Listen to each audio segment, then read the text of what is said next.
Time now for your forewarned weather with Garrett James. Welcome back. We're going to check our weather with meteorologist Garrett James, who is live in southern Utah. And Garrett, it sounds like we've got some big changes ahead.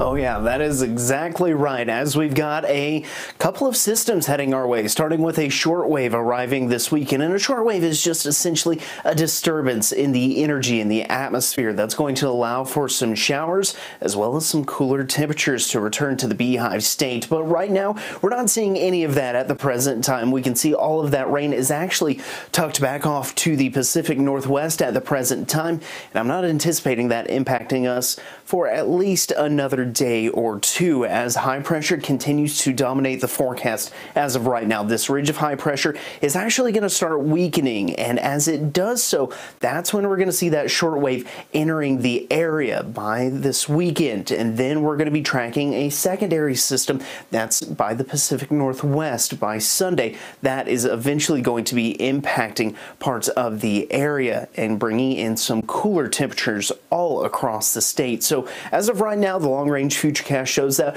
we'll see a couple bouts of rain and maybe even a little bit of snow in the upper elevations by the time we get to Friday, even Saturday and Sunday. It is going to be possible, and it continues Monday and Tuesday as well, as we're tracking that secondary system that's going to be moving into the area, bringing in some of that colder air. So let's take a look at the precipitation outlook. By the 7th through the 11th, we are going to be looking at slightly wetter conditions, especially in the northern two-thirds of the state, but in the far southern and southeastern part of the state for around Kane and parts of the San Juan area, we're going to be looking at maybe things trying to be a bit drier at this point. But take a look at this. By the time we get to that time period as well, conditions will be looking just slightly above average temperature-wise, but we are going to be tracking some cooler air heading this way. In fact, some more seasonable temperatures here over the next 5 days. In fact, by the time we get to the beginning of next week, temperatures look to be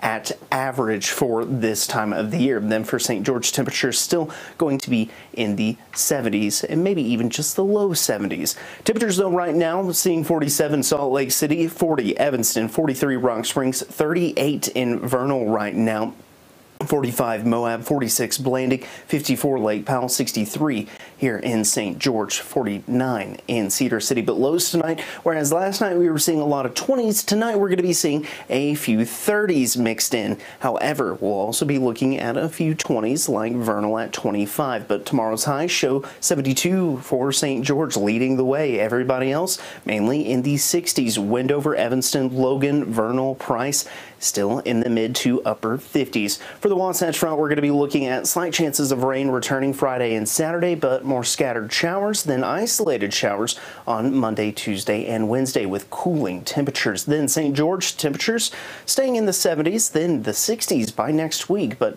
all in all, no rain chances.